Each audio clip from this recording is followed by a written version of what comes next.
Is it my turn? Yes, it is. Okay.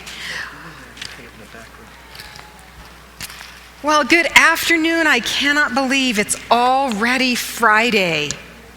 Wow, how did this week go by so very, very quickly? I am so happy to see those of you that are here today. I am so looking forward to this time together. It's one of my favorite parts in the education and the training that my husband and I do on the weekends. And I want to just pause. Let's see, can we get the PowerPoint up? There we go, perfect. I'm gonna back it up one, see if I can do that. There we go. If you've seen this here on the screen today, I just wanna mention a couple of things. We have a website and we have a Facebook page for a very important purpose, so that you can be supported when you leave camp meeting. So you might go down another, week or two from now, and then something is going to either trigger a memory about the loss in your life, or someone close to you is going to experience a death. And what would you like to be able to offer them? One of the things that you can offer them is access to our website, comfortfortheday.com. And on this website, you will find we blog for the hurting and for the comforter. So let's say you just want to have like a little refresher.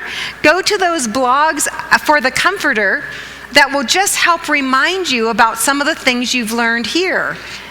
Or if you are an email person, you can copy that link for the hurting and send a blog to somebody via email. Read this. This might help you. Do you see what we're saying? This space that is so available to us now freely allows us to be able to support one another in our grief. The other one is if you are a Facebook user, you will find us at Comfort for the Day on Facebook. If you like that or follow Facebook Comfort for the Day, then when I post there, it comes on your feed and you get a little extra boost. Oh yeah, that's what I needed to remember about comforting someone else. Or, oh, this was really helpful for me in my own grief. And then, like anything with Facebook, you can share that with your own friends. And this is just a simple way by which we can share with other people the good news that we can grieve in a healthy way. And as a reminder, what did we learn this week? We learned that your grief matters, right? All of our losses under that grief umbrella matter. They matter to us, and thankfully they matter to God. That is such good news. We also learned that in order to be healthy in our grief, we get to do our grief work. Does anybody remember what one of the things in the list of things to do for grief work is? What's an action you can take in your grief work? Exercise. That's wonderful. What's another thing we can do in our grief work?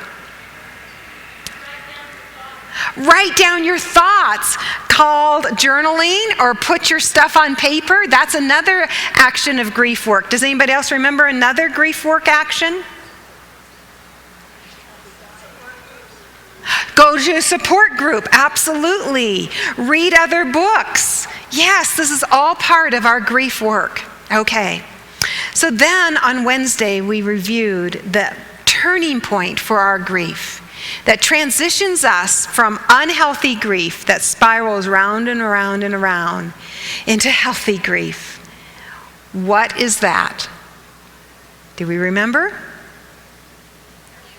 Forgiveness, that is right. When we are forgiven and we give forgiveness to others, it sets us free to grieve in a healthy way. Good work. Then yesterday we learned that when we use our words to comfort another person, it needs to be all about the griever and not about us. It's all about them and not about us. So we've learned some really important grief skills this week. Very important. And just want to make sure, does everybody have a handout? What the grieving need from us? Okay. Tell me, if you are new today, this is your first day in this session, would you just raise your hand? I want to welcome you especially. I'm so glad that you folks are here. Those that have been with us all week know that we do something a little untraditional. We move around in this session and we get acquainted with each other and we share with one another. So I'm going to invite us right from the get-go. Before I do that, Steve, if you don't mind, or Carolina, I need one of those handouts up here with me. Thank you so much. So what I'm going to ask you to do is I'd like for you to get into groups of about 6 or 7. Oh, that's so kind of you. Thank you. 6, 7, 8, let's have a group that meets over here and maybe one there, one here, where you're kind of located. And again, you're going to want to join a group in order to get the full benefit. So let's, without delay, get ourselves moved into groups of about 8. You can go and give it the gentleman over there. So let's move from where we're at, or turn around your chairs. Get yourselves in a group. Oh, that's wonderful. I love seeing that happen. Good job, everybody. Oh, they're coming right over to you. That is perfect.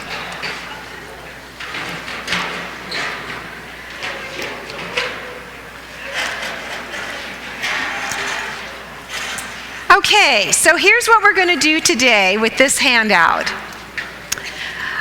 I'd like the people in your group to read out loud. There are 7 quotes on this page.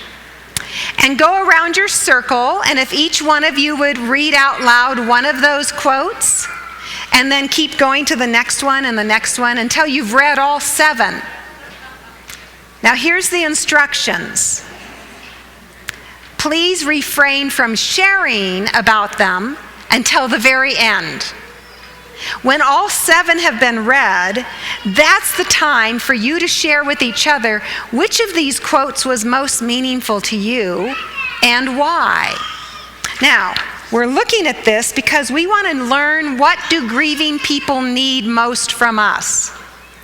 So think about this as being our teacher for teaching us, what do grieving people really need from us? When we're all done, I'll come back up here and the microphones will be available. And I'd like for maybe someone to summarize in your group what you thought your group thought was the most important thing that the grieving people need from you.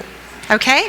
And like other times, I'm going to go over to the smaller camera and talk to those that are watching it on television. And when I'm done, I'll come back up here and we'll kind of pull our conversations to an end, and then we'll share with the larger group. Go ahead and begin, everybody.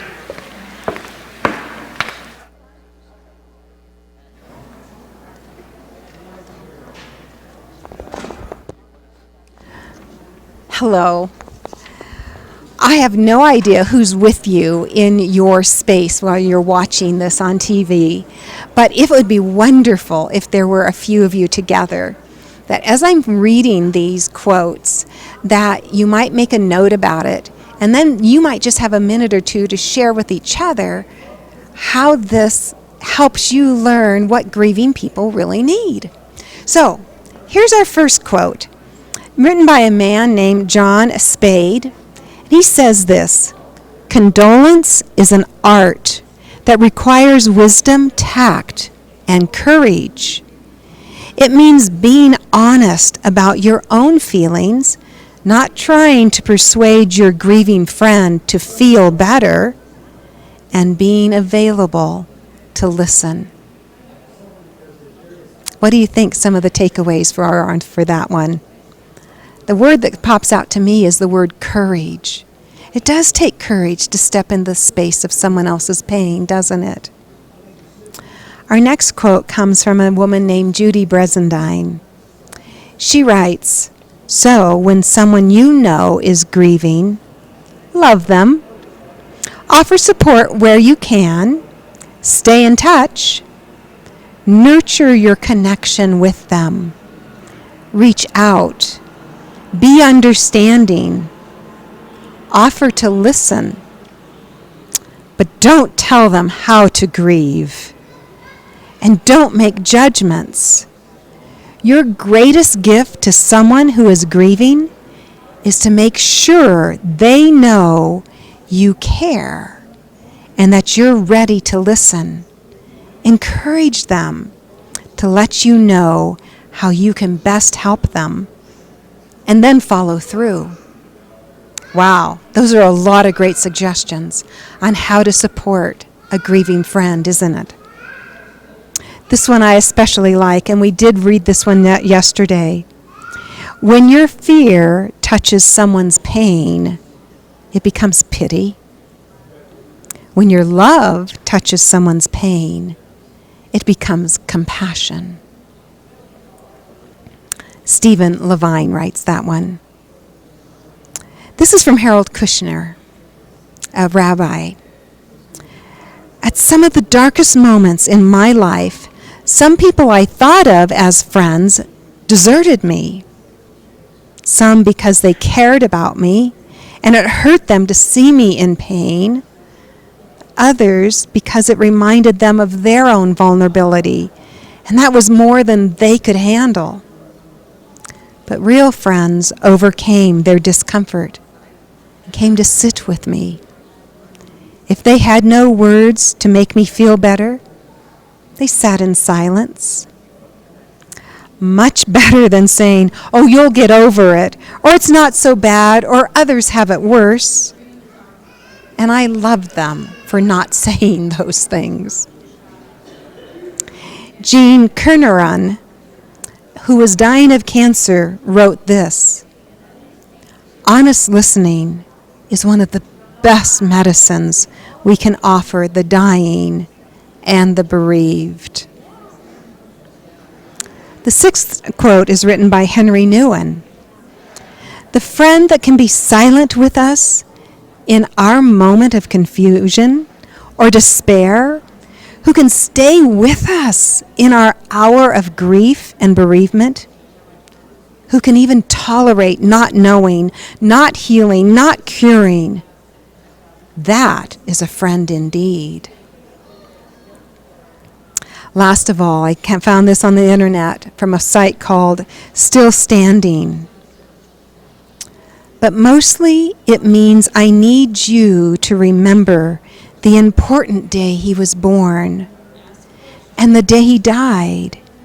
You see, my friend, I don't expect you to fix any of this. And really, all I need is to know that his name can be mentioned without fear, without guilt, and without uncertainty."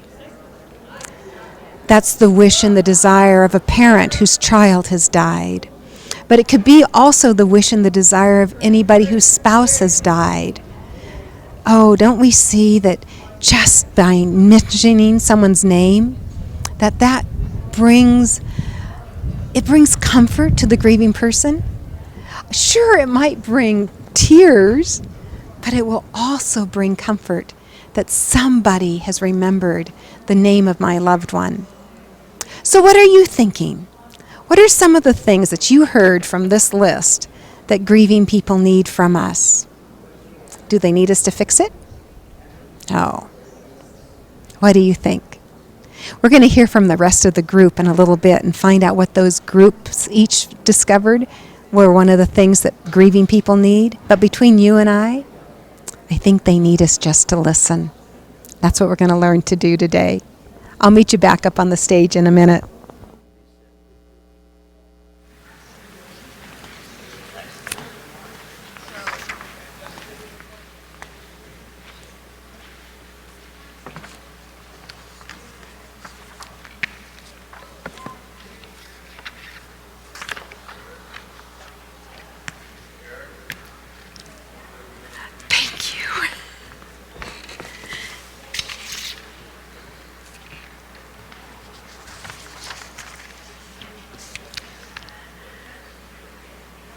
Okay, give yourselves about 30 seconds to wrap up your conversation, and make sure somebody in your group is willing to be the spokesperson to share on the microphone what your group thinks are the most important things grieving people need.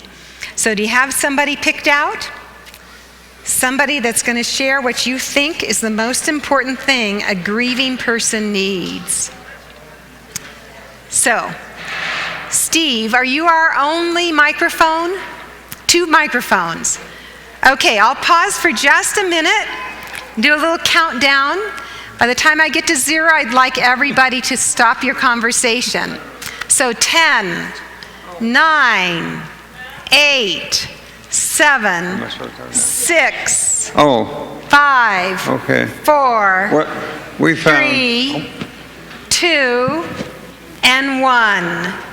Just wanted everybody to be quiet so they could hear you. I think we've all come to quiet. Go ahead, tell us, what do you think? We decided that probably one of the biggest assets we could give is just to listen and let them vent. What they vent can be very depressing to each and every one of us listening to them, but it gives them a chance to get it out, to give them a chance to start over again with something new. Thank you so much, group. Job well done. Steve, what about the back group where you're at? Back here? What was their conclusion? What do grieving people need most? Same thing. Wait till they're done. We have the same thing. It's just being quiet and listening and not giving your input. So unless they ask for your input. Oh, okay. So just being quiet. Being quiet. Oh, we have, they want me to share. We learned this saying, it's called shut up and duck. And what it is you pretend that you're a duck where the water just flows off the back. So when somebody's talking to you, you don't have to take it all in. You just listen to them. And then if they want feedback, you give it. If they don't, you just be quiet. Shut up and duck, or shut up and, as I've said in the past, be ducky. Let that just run off. Because it's not your grief, remember?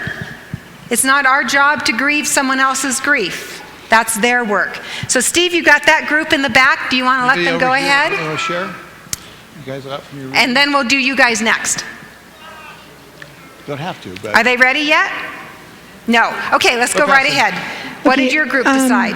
Well, we had a whole bunch of things, but listening was one of them. But one of the ones that I think stuck out the most was after the funeral, when everyone is gone, be there.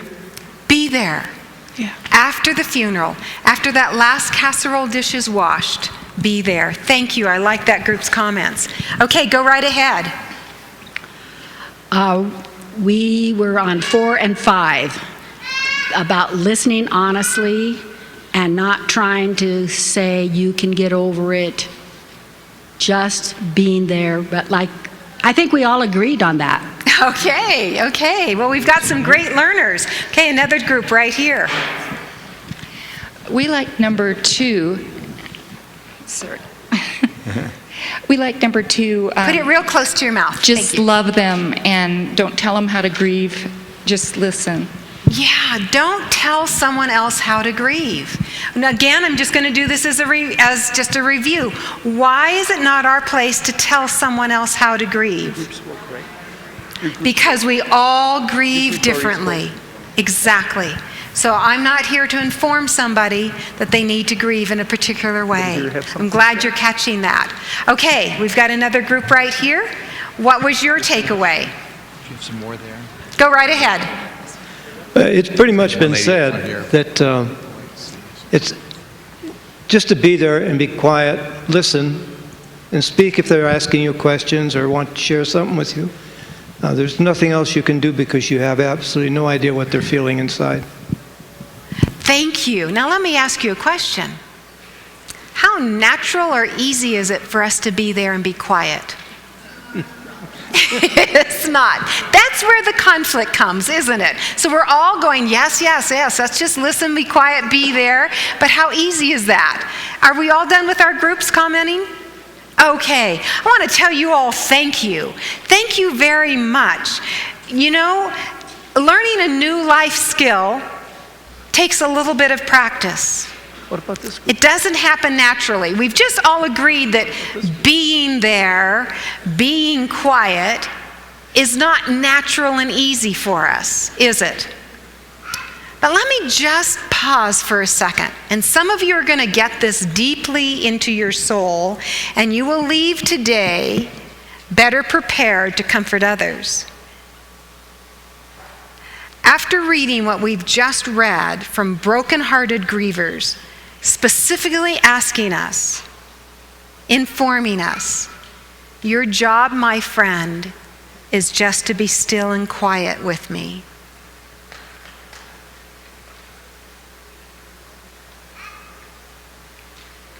Can we take that in? And when we really get that, it's like all of a sudden I'm relieved. I don't even have to worry about what to say and what not to say. All the work we did yesterday almost doesn't matter. Do you see now? I just get to go and be there. My words aren't going to fix it for them, is it? My words aren't going to change it for them or heal it for them. But what will my presence do? Yes.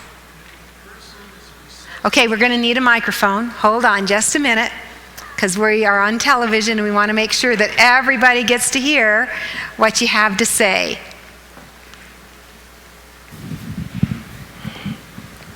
And if the person is receptive to touch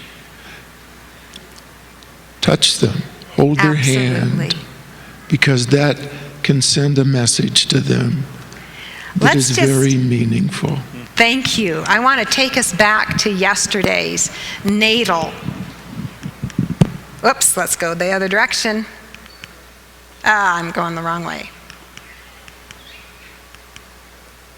Let's try that. Natal, remember what it means? Never about us, ask for permission, touch with permission, or ask for clarification. It's a rare, here we go. Never about us, ask for clarification, touch with permission, always about them, and listen with your heart. That's a whole lot simpler than having to have just the right words to say, isn't it? Okay? So that's what we're going to practice today. That is exactly what we're going to practice today. We read that yesterday, so we're going to keep moving forward. So, let's take a look. They need us to listen. Let me ask you a question. How long has it been since someone listened to you tell your loss and grief story?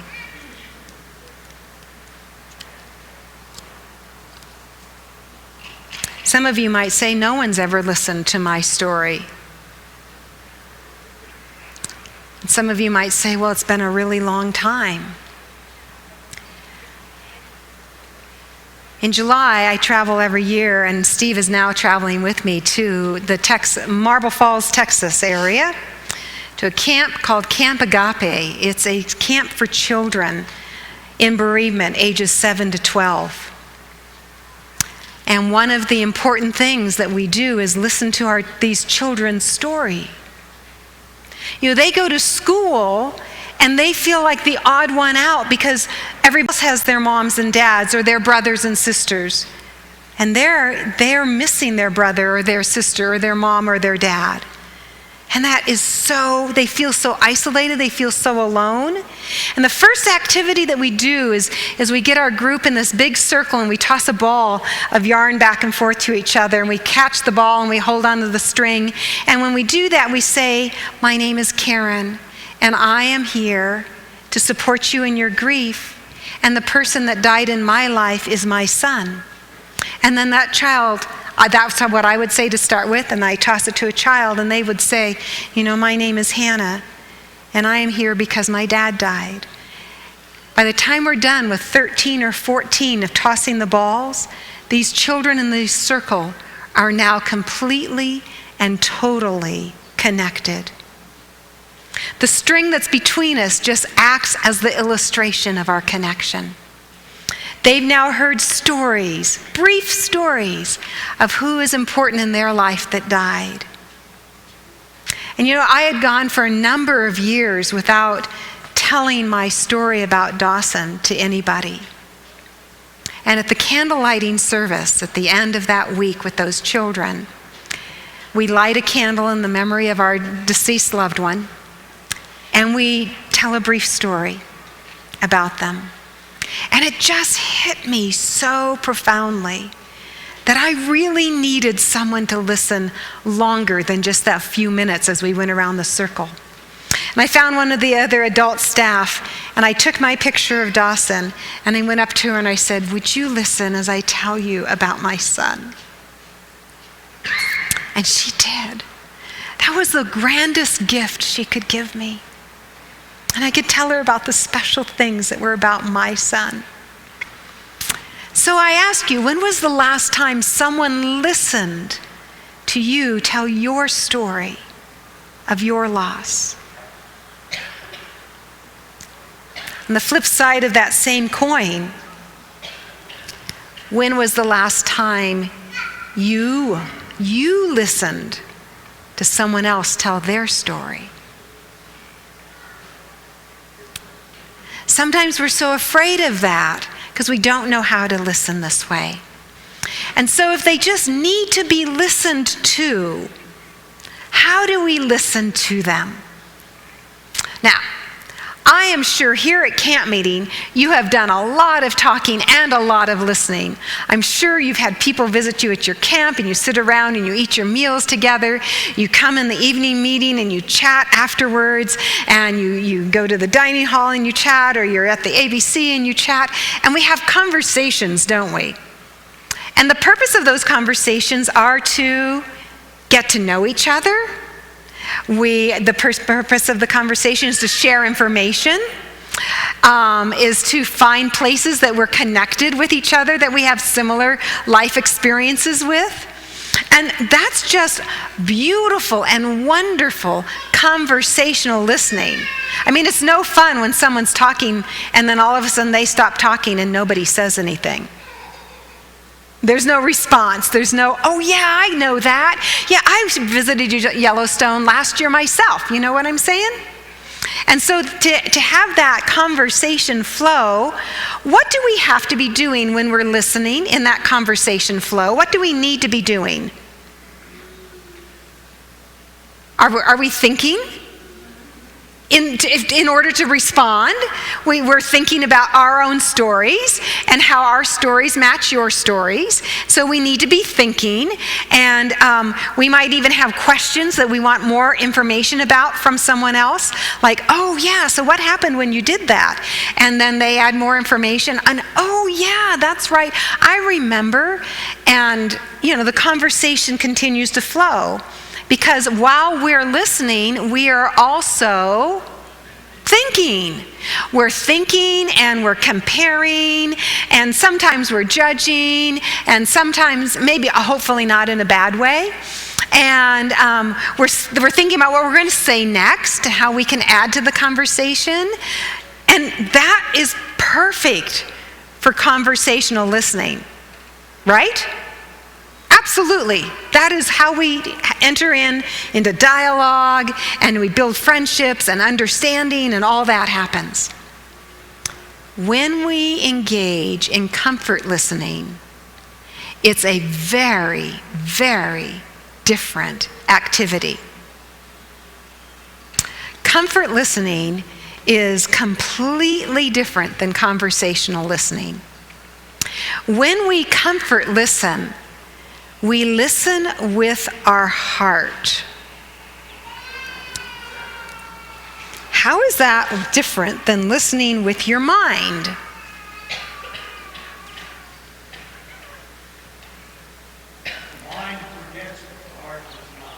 Okay, the mind might forget, but the heart does not. I like that possibility. What about when we listen with our mind, are we thinking about the next thing we're going to say? When we listen with our mind, we're kind of casting some value or judgment or comparison, or you see the mind is going. And so when we're comfort listening, that's not the time for our mind to be distracted. So we're listening with our heart. And that means if what we're listening to and who we're listening to touches our heart, we do what Jesus did.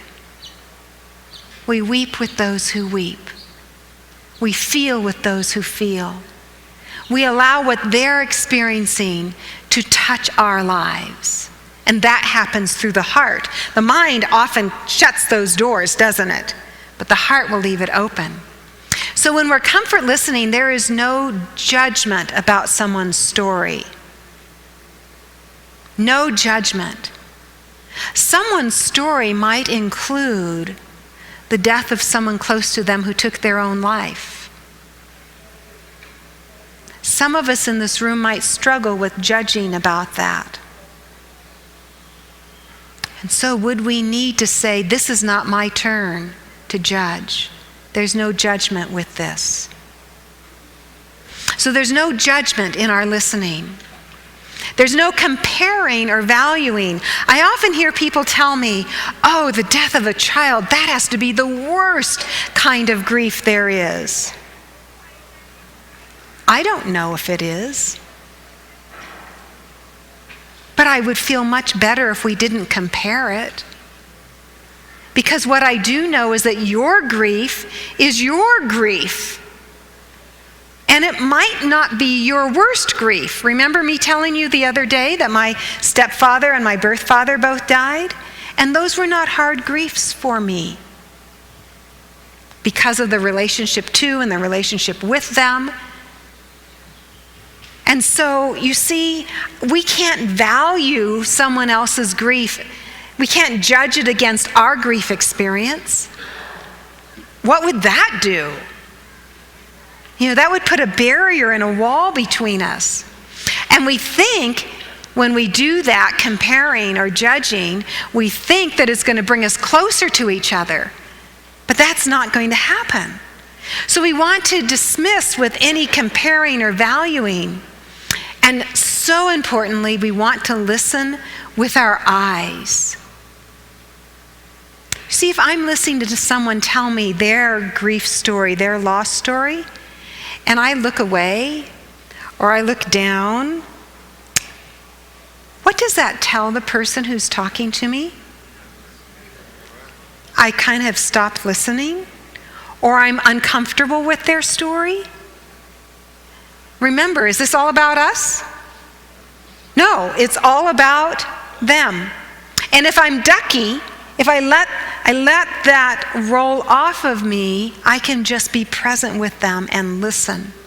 Listen with my eyes. So I want to keep eye contact. I also want to listen, to hear, and feel. It's okay to hear and feel the other person's experience. And back to the idea of touch, to listen with touch, but do so with permission. Is this okay? And just touch the knee or the shoulder. Is this okay? You'll know. They'll pull away if it's not okay. They'll pull away. Respect that. Respect that. Sometimes you just put your hand out and they'll put their hands in your hand. Okay? And there's that connection of touch listening. So this kind of listening is healing listening. It's comfort listening. This kind of listening is the kind of listening that chaplains learn when they take chaplaincy school and they walk into those hospital rooms where there is so much pain and sorrow, and they simply listen. They touch a shoulder. Their words don't have to change anything, do they? I heard a story of a pastor up at a church in Washington area, and in his young pastoral training, he had a little section of chaplaincy training. And then he got this call. No, he didn't have any chaplaincy training, I don't think. He got a phone call about a parishioner that was in the hospital. And it was a very serious situation, and death could have been an option there. And he got there at the hospital, and he's young in his work of ministry, and he just had no idea what to say. He had no preparation, no training for this at all. And so he stood by the side of the bed and just prayed silently. And just prayed silently. And after about 10 or 15 minutes that passed, he said, "I think it's time for me to go now." And he did, just quietly left the room. After the crisis had passed, those people that were in the hospital that day came to him and said, "Your being with us was the most important thing that ever happened. Thank you so much." You see, it was way easier than he thought. He realized he didn't have to come to fix it. He didn't have to come with the answers. He didn't have to come say, "Oh, that's okay, it's going to get better." No, he could just be there.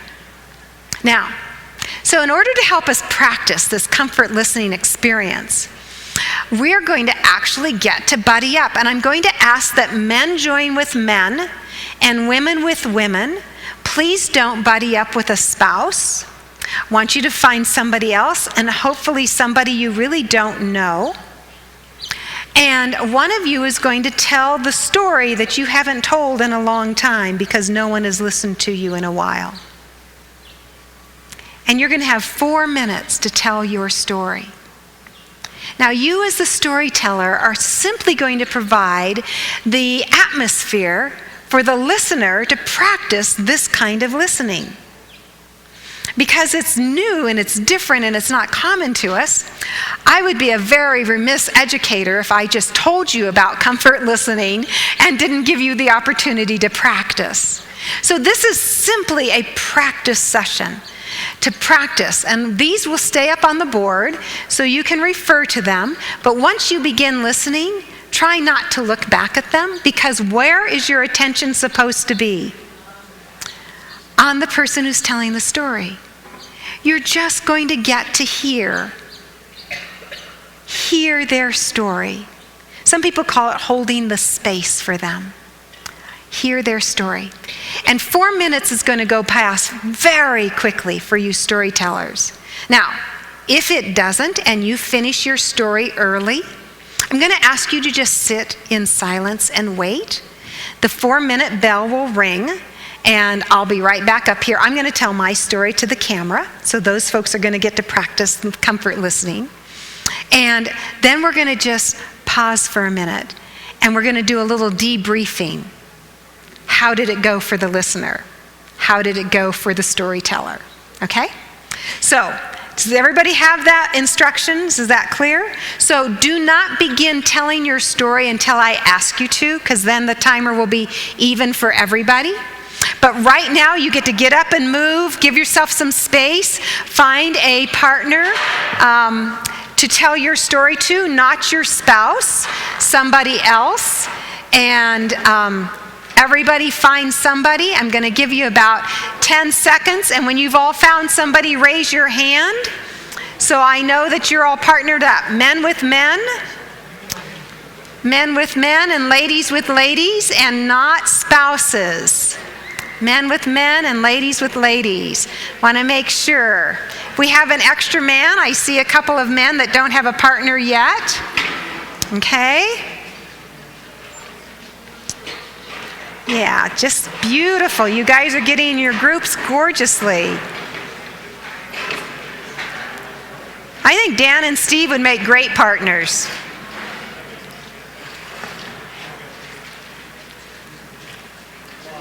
Okay, now do decide who's in your group that's going to be the storyteller and who's going to do the listening. Okay, have you decided in your group who's doing what? Okay, you guys have done fabulous. Good work. Now, if there's 3 in a group, one of you is going to be the observer. And you're going to observe what the other 2 are doing. Just notice, okay? And so you can give us a little account of what happens when you're observing. Okay, looks like everybody got in their teams. That is fantastic. Nice job, everyone. Now I'm going to get my timer out, and I'm going to put it on 4 minutes. Storytellers, you may begin.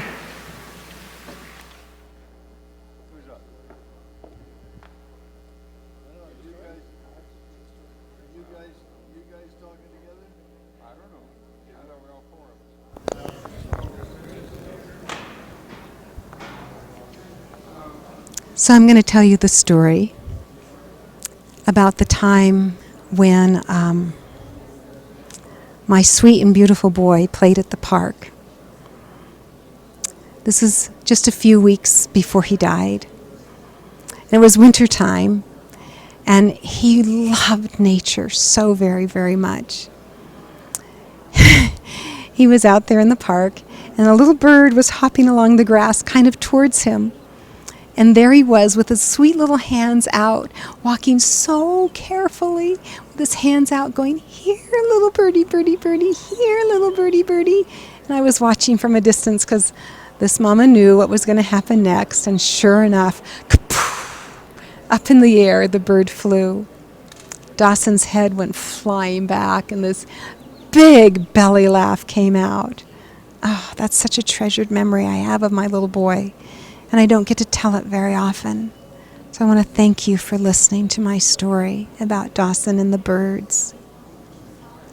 But the hard part of my story is that morning when he fell asleep in Jesus. Naturally, as any parent, it's never, never, never what we would want. And while it was so dark, and that last breath left his body, and we sobbed,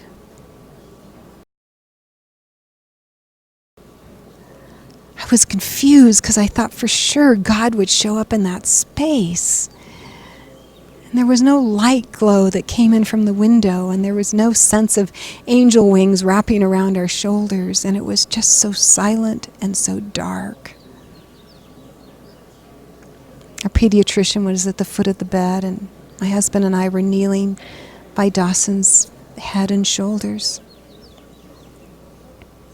And naturally we wept and held him close. But I couldn't figure out why God seemed so distant, so far away, so absent. It was a hard time in my grief. A really, really hard time in my grief. And it lasted for a couple of weeks. Just, God, where were you when we needed you most? I thought there'd be some kind of physical evidence.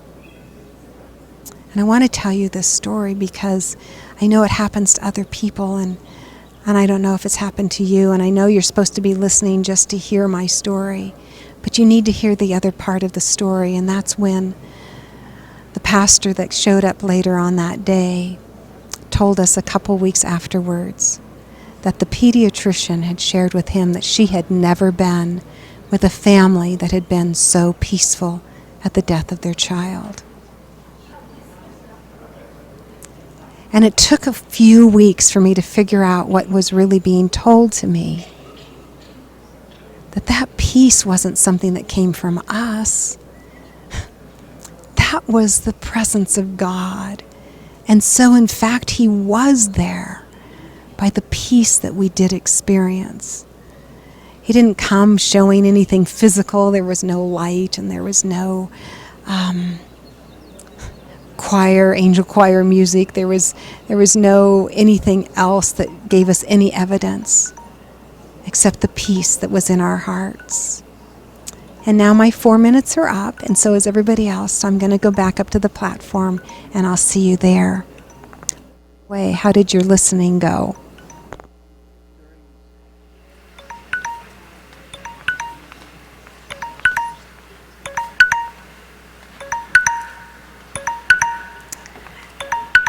Those of you that have been here know that that little sound is the sound of the timer. And I know these stories are important So if you could wrap it up in just about 4 or 5 seconds, go ahead and finish the telling of your story.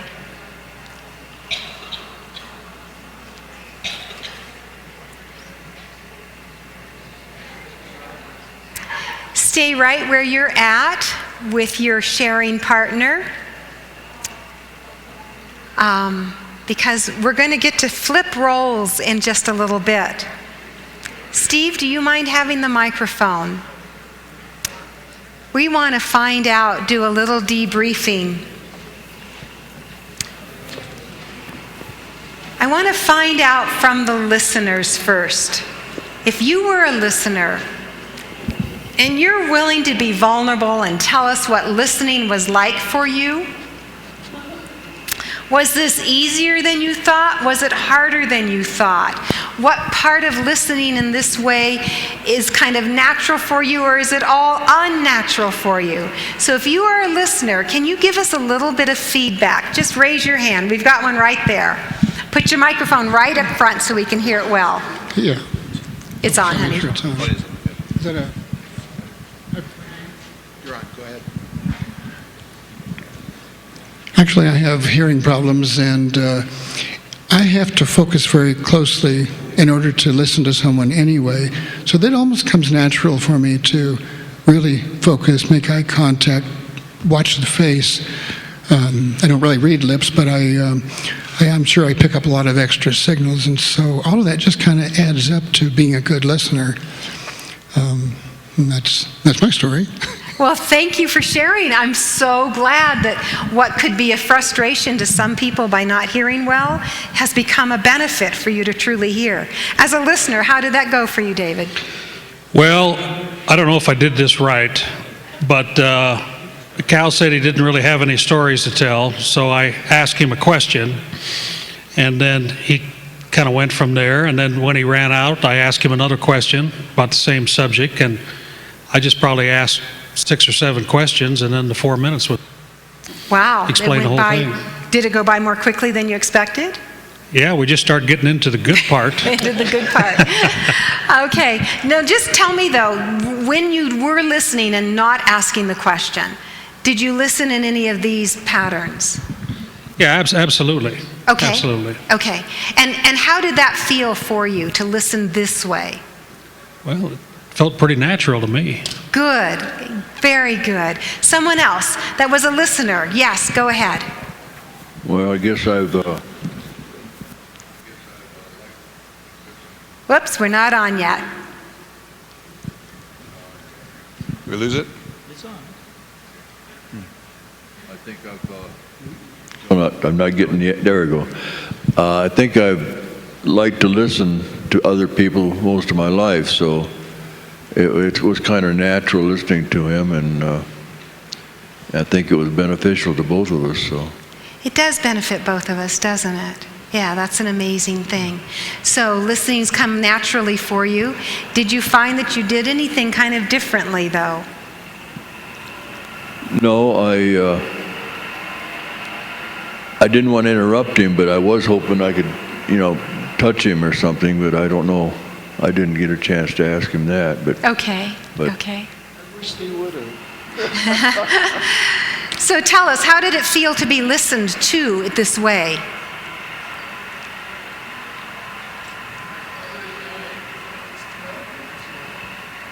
Okay, we can't hear you, and just tell us how it felt to be listened to. Okay, we'll just use this one here. Yeah, He listened very well, he listened well. and he asked a good question about my father. What was he like?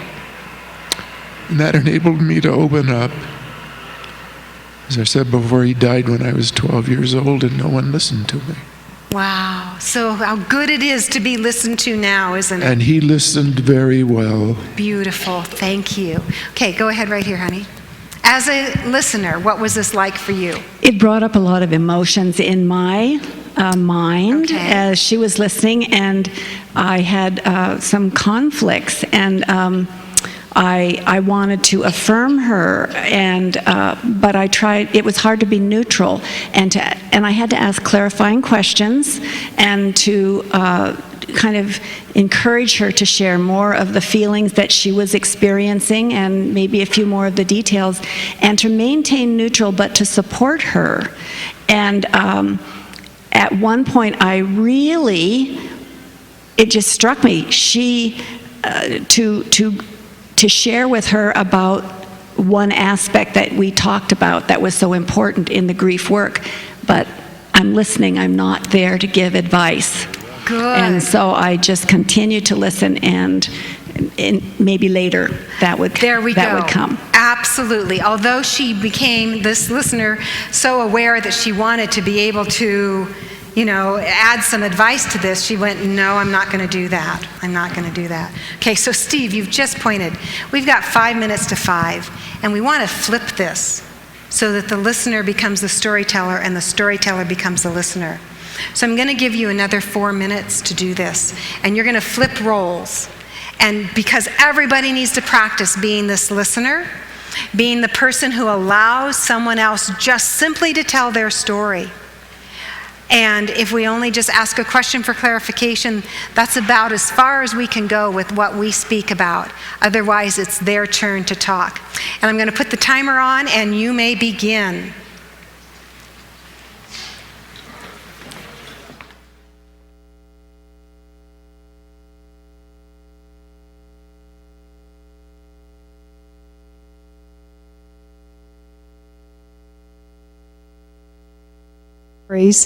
Because you've already had your practice of listening, and I so wish we were in the same room together, because I would so enjoy hearing what comfort listening felt like for you.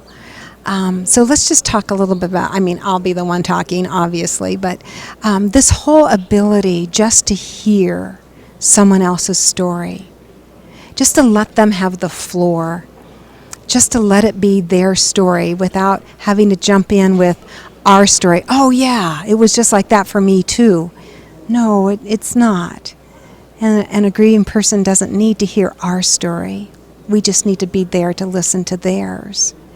So this way of listening is such an important process of just learning that this is not about me, it's about them.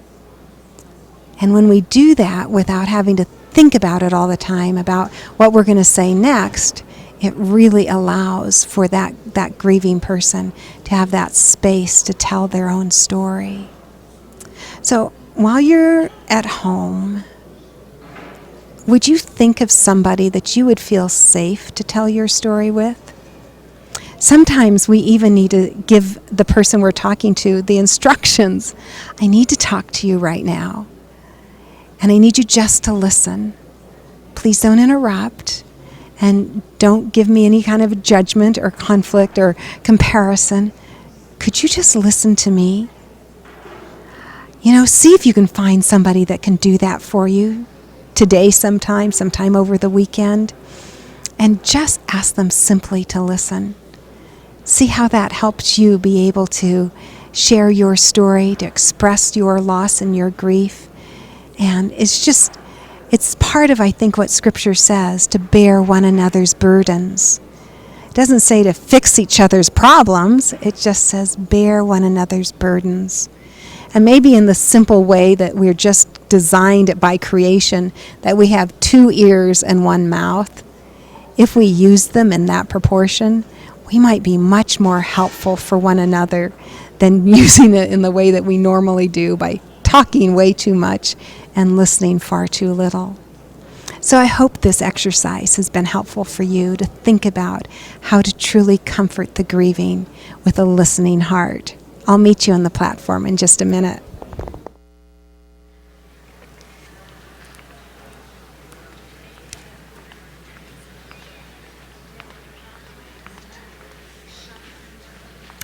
You have a minute remaining for your story.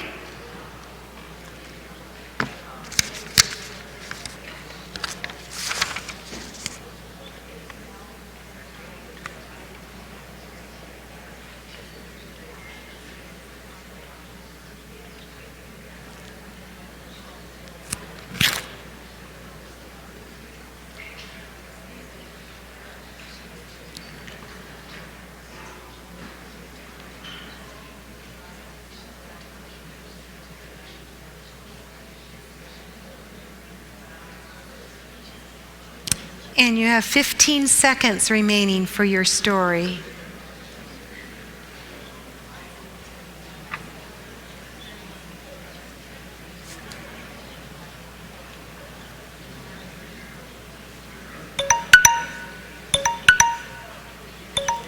So if you can wrap up your story in the next couple of seconds.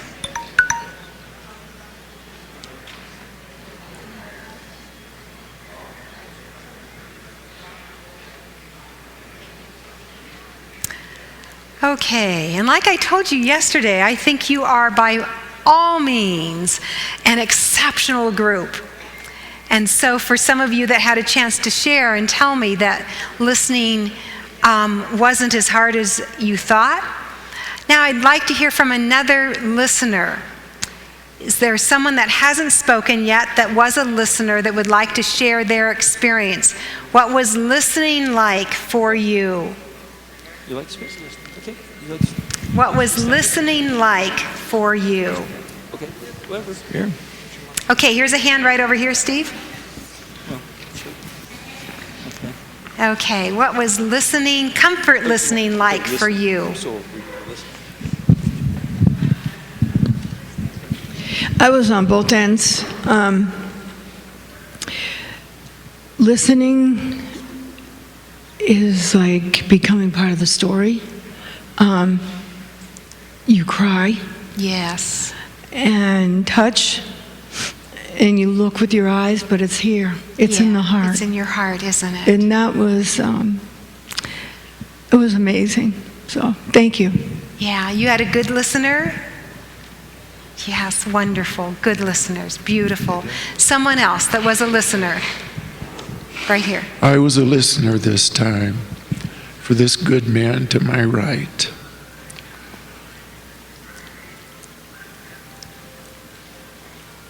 Listening with your heart is very difficult. It is. Because you tend to get involved. And I cried with him. And you wept with him. I wept with him. And that is biblical. Weep with those who weep. Jesus wept. And Jesus wept. Absolutely. Absolutely. One's back there standing up. Yes, I've listened to patients for years, and I'm always marveling at how every time it's different, and every time it touches my heart. You let your heart be touched. You listen with your heart. Is there a storyteller that would like to say what it felt like to tell your story and be listened to this way?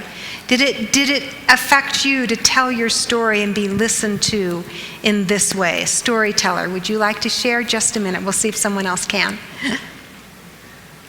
Yeah, go ahead. Any storyteller that would like to say, wow, this was amazing to be listened to this way? We have shy storytellers today. There we go. I didn't realize that I didn't have someone to listen to me, or that I needed that, actually. But I lost my adopted dad a year ago, and then his wife just died in May.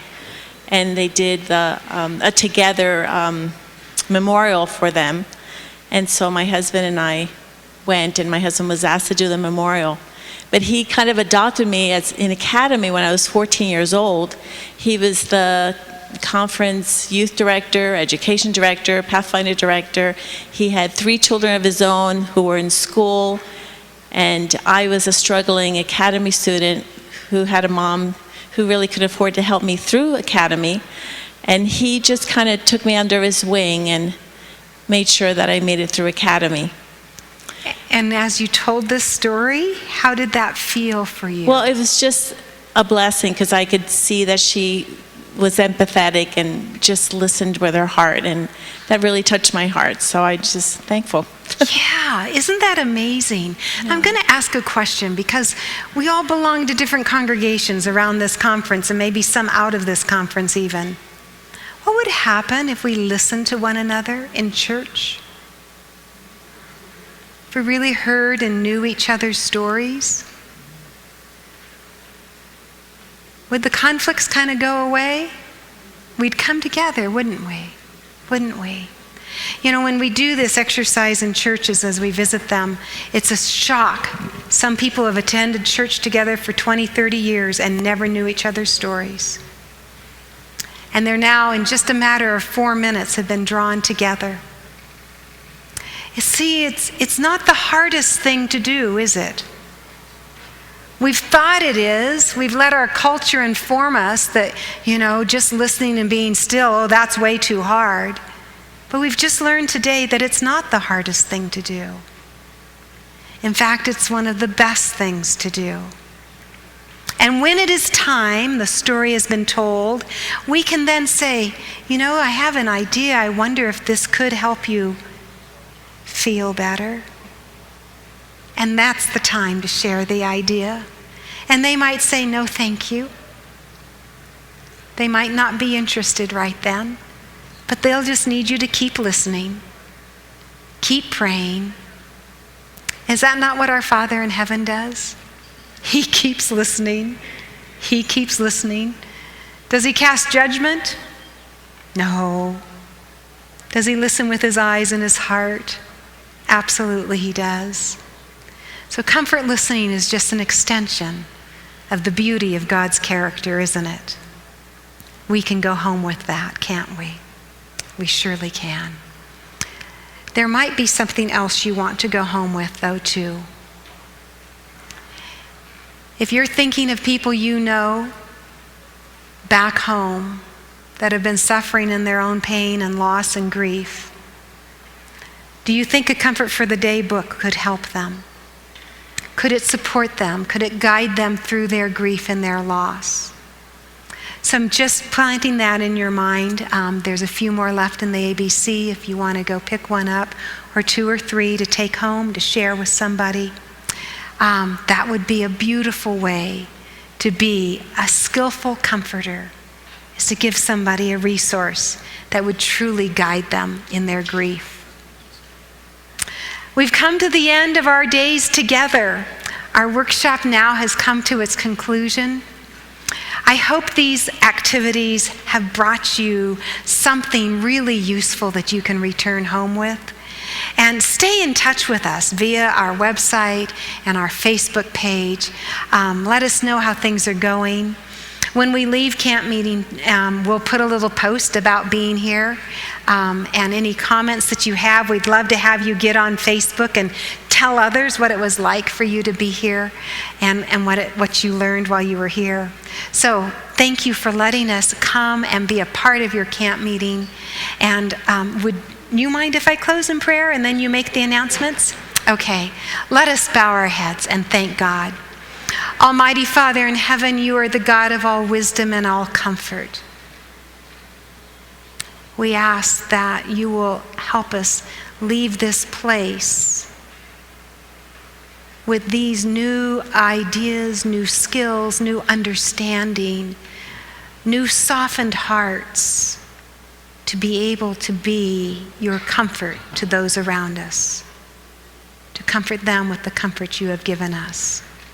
Thank you for this opportunity. In the powerful, beautiful, precious name of Jesus, amen.